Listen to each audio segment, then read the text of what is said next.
Hello my YouTube families, உங்களுக்காக நான் எறா பிரியாணி இன்றைக்கி எப்படி பண்ணுறதுன்னு சொல்ல போகிறேன். ஓகேங்களா? முதல்ல நம்ம எறா எப்படி பண்ணுறதுன்னு பார்த்துக்கலாம். இது பார்த்திங்களா, மிக்சியில் எப்படி வெங்காயம் தக்காளியை கட் பண்ணிக்கிறேன். இந்த மாதிரி நீங்களும் வாங்கி வச்சுக்கோங்க. உங்களுக்கு பிரியாணி அப்பப்போ ஈஸியாக பண்ணிடலாம். சரிங்களா? இன்க்ரீடியன்ஸ்லாம் நான் போட்டிருக்கேன், பார்த்துக்கோங்க. இதுதான் நம்மளுடைய இன்க்ரீடியன்ஸ். ஓகேவா? இதுதான் தேவையான அளவு. எறா வாங்கிக்கோங்க. அரிசியை ஊற போட்டுருங்க. 30 மினிட்ஸ்க்கு 750 கிராம்ஸ் அரிசி, பாசுமதி அரிசி. ஓகேங்களா? அதை ஊற போட்டுட்டு நம்ம ஒரு டபரா வச்சுட்டு அந்த டபராவில் தண்ணி அடிச்சுக்கலாம். இந்த தண்ணி நம்ம அளந்து வைக்க வேண்டிய அவசியம் இல்லை. ஒரு 3/4 இல்லைன்னா அரை டபரா வச்சுக்கலாம். அதில் எண்ணெய் ஊற்றிக்கோங்க. அரிசி ஒட்டாமல் வரும். இப்போது தண்ணி கொதிச்சதும் நான் அரிசி போட்டுட்டேன். அது வீடியோ எடுக்கலை. இதை அரிசி போட்டுட்டு விட்டுருங்க, அது பாட்டுன்னு வேகும். அதுக்கப்புறம் நமக்கு இன்னொன்றுக்கு ரெடி பண்ணிக்கலாம், அதாவது மசாலா ஐட்டம்ஸ். இப்போது பிரியாணி டபரா வச்சுக்கணும். அது சாதாரண சாப்பாடு வடிக்கிற டபரா. இது நம்ம பிரியாணி கலர போகிற டபரா வச்சுட்டு அதில் 150 ml எண்ணெய் ஊற்றிக்கலாம். வேணுன்றவங்க கொஞ்சம் ஜாஸ்தியாக ஊற்றிக்கோங்க. அதுக்கப்புறம் நம்ம பிரியாணிக்கு எப்பவும் போடுற ஏலக்காய் 4, லவங்கம் 4, பட்டை 2. நிறைய பேர் பிரியாணி இலை போடுவாங்க. இஷ்டம் இருக்கிறவங்க போட்டுக்கலாம், தேவையில்லாதவங்க வேண்டாம் அப்படின்றவங்க ஸ்கிப் பண்ணிக்கலாம். சரிங்களா? இது போட்டு நல்லா இது பண்ணிக்கோங்க. எனக்கு தொண்டை சரியில்லை. இந்த கிளைமேட் சேஞ்ச் ஆகிருச்சு இல்லையா, அதனால தாங்க தொண்டை கட்டிக்கிச்சு. அதனால் கொஞ்சம் தப்பாக நினச்சிக்காதீங்க. நல்லா சவுண்டாக பேச முடியல. அட்ஜஸ்ட் பண்ணி கேட்டுக்கோங்கலாம். சாரி கேட்குறேன்.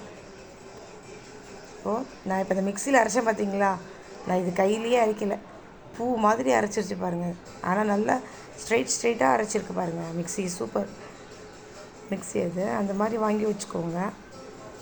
வெட்டி கையில் எரியும், கண் எரியும். இந்த மிக்சியில் போட்டு எடுத்துட்டா கண்ணே எரியாது. நல்லா அரைச்சிடலாம், 2 நிமிஷம் கூட இல்லை. அரைச்சிட்டு நல்லா வதக்கிடுங்க வெங்காயத்தை. அந்த பிங்கிஷ் வந்ததும் இஞ்சி பூண்டு ஆட் பண்ணிக்கோங்க. நான் உங்களுக்கு அந்த பேஸ்ட்டு காமிச்சேன் இல்லையா, இஞ்சி பூண்டு ஒரு 150 கிராம் அளவு. சரிங்களா? ரெண்டும் சேர்த்து 150 கிராம் வர மாதிரி பார்த்து அரைச்சிக்கோங்க. இதில் பூண்டு அதிகமாக இருக்கணும், கொஞ்சம் இஞ்சி கம்மியாக இருந்தால் ஓகே, வாசனையாக இருக்கும். நல்லா இஞ்சி பூண்டு போட்டு வதக்கிடுங்க.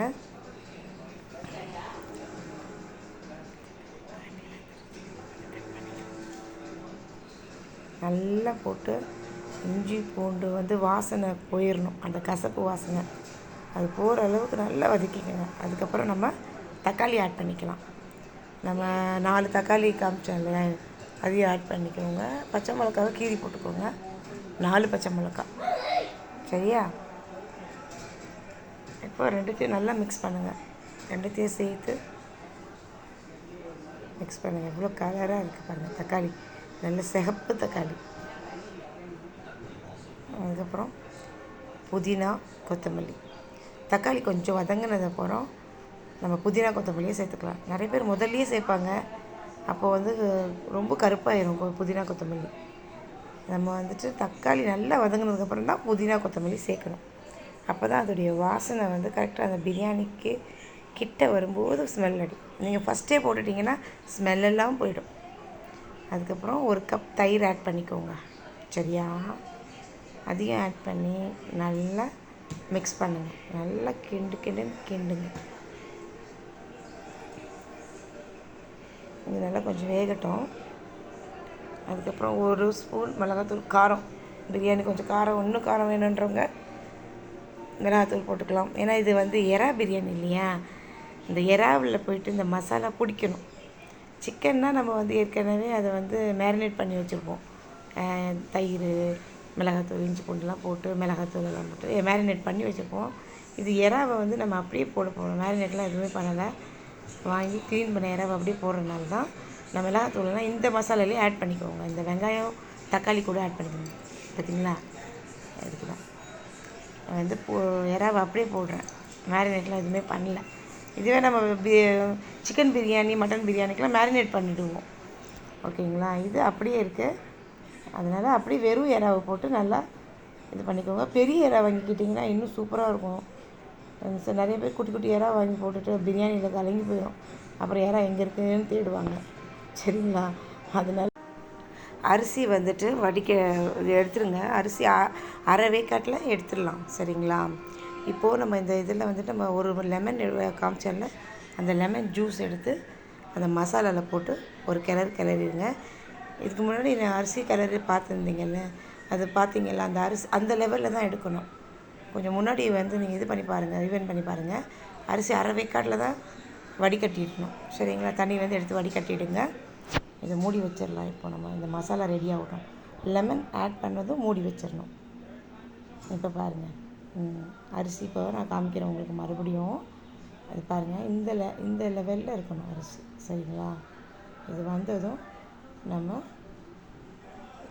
தண்ணியை வடிகட்டிட்டு அரிசியை தனியாக பிரிச்சுட்டு அந்த அரிசியை எடுத்து இப்போ நம்ம மூடி வேக வச்ச மசாலாவில் போட்டுடணும். போட்டுட்டு ரொம்ப கிளறாதீங்க. அடியிலேருந்து ஸ்பூன் எடுத்து போட்டு மசாலா ஒரே ஒரு வாட்டி தான் எடுத்து போடணும். பாருங்கள், போடுறாங்க பாருங்கள். போட்டு ரொம்ப இப்படி கலரக்கூடாது. அடியில் அப்படி குத்தி ஒரு பெரட்டு, மறுபடியும் அடியில் இது பண்ணி ஒரு பெரட்டு, அவ்வளோதான். போட்டுட்டு அதை அப்படியே மேலே விட்டுருங்க. இதுக்கப்புறம் நம்ம ஒரு கலர் ஆட் பண்ணணும். கலர் வேணுன்றவங்க ஆட் பண்ணிக்கலாம், வேணான்றவங்க கேசரி பவுடர் ஸ்கிப் பண்ணிக்கோங்க. எனக்கு கலர் சாப்பாடாக நல்லா இருக்கணும்னு தான் நான் ஆட் பண்ணிட்டேன். அதை ஆட் பண்ணிங்கன்னா கலர் எப்படி சூப்பராக இருப்பாருங்களா? அப்போ தான் அந்த பிரியாணிக்கு ஒரு லுக்கே வரும். சரிங்களா? இல்லைன்னா அந்த பிரியாணி இது இருக்காது, லுக்கு இருக்காது. அதனால் கொஞ்சம் லைட்டாக தண்ணி ஆட் பண்ணிக்கோங்க. அதுக்கப்புறம் ஒரு ஸ்பூன் கீ ஆட் பண்ணிக்கோங்க. ஓகே யூடியூப் ஃபேமிலிஸ், இந்த சண்டே இதை பண்ணி பார்த்து பசங்களுக்கும் கொடுங்க. கண்டிப்பாக பசங்களுக்கு ரொம்ப பிடிக்கும். எறா பிரியாணி சாப்பிடாதவங்க கூட எறா பிரியாணி சாப்பிடுவாங்க. இது வந்துட்டு செஞ்சு பாருங்கள். தெரியாதவங்க அடிக்கடி பண்ணி பாருங்கள், சூப்பராக வரும். ஓகேவா? பாய்.